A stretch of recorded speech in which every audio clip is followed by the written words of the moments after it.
শুভ সকাল। আজ 9 আষাঢ় 1433, ইংরাজির 24শে জুন 2026। এক শিল্পপ্রেমী, লোকহিতৈষী ও উত্তর কলকাতার মার্বেল প্যালেস প্রস্তুতকারক ব্যক্তি রাজেন্দ্র মল্লিক 1835 সালে যখন মার্বেল প্যালেসের কাজ শুরু হয় তখন তাঁর বয়স ছিল 16 বছর। 1840 সালে ভবনটির নির্মাণ সমাপ্ত হয়। 1878 সালে আলিপুর চিড়িয়াখানা হলে তিনি নিজ উদ্যোগে ব্যক্তিগত সংগ্রহ থেকে প্রচুর পশু ও পাখি দান করেন সেখানে। চিড়িয়াখানার ভিতরে মল্লিক হাউস বলে একটি জায়গা রাখা হয়েছিল। আজ এই মানুষটার জন্মদিন, সময়টা 1819।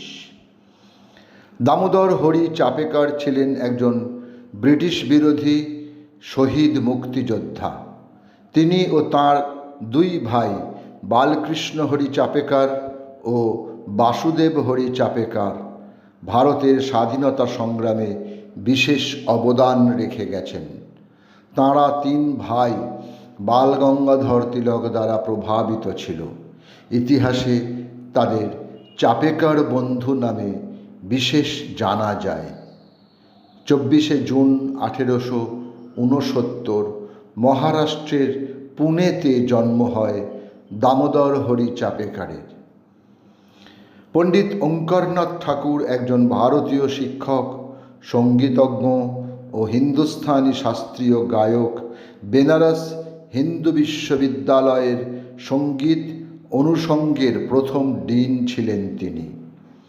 আজ তাঁর জন্মদিন, সময়টা 1897।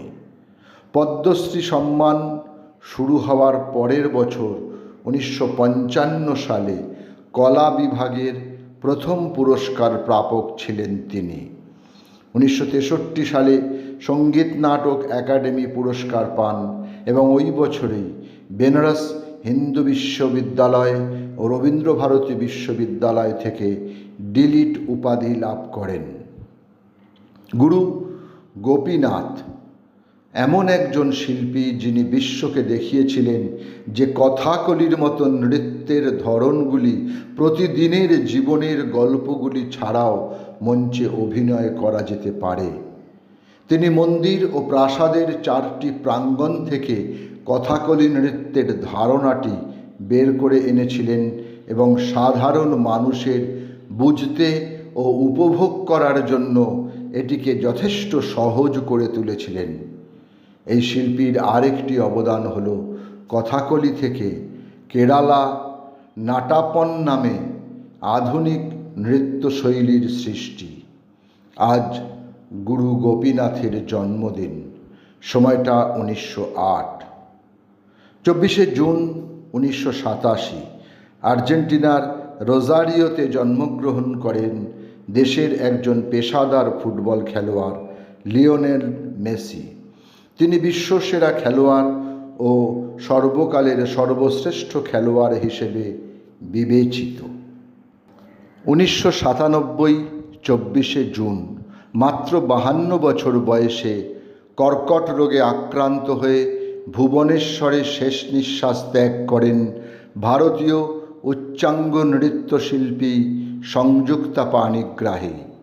নৃত্য ও সংশ্লিষ্ট কার্যকলাপে তাঁর অবদানের জন্য 1975 সালে পদ্মশ্রী ও 1976 সালে সঙ্গীত নাটক একাডেমি পুরস্কার লাভ করেন। তাঁর মৃত্যুর পর তাঁর স্বামী রঘুনাথ পাণিগ্রাহী তাঁর নামে একটি ট্রাস্ট গঠন করেন। ট্রাস্টের কাজ ওডিসি নৃত্যের প্রচার। নাম দেন সংযুক্তা পাণিগ্রাহী মেমোরিয়াল ট্রাস্ট। 2001 থেকে প্রতি বছর তাঁর জন্মদিনে প্রতিশ্রুতিবান নৃত্যশিল্পীদের বৃত্তি প্রদান করা হয়। সঙ্গে ওডিসি নৃত্য উৎকর্ষের ক্ষেত্রে পুরস্কারের ব্যবস্থা করা হয়েছে সেখানে। সকলকেই আমার আনত প্রণাম।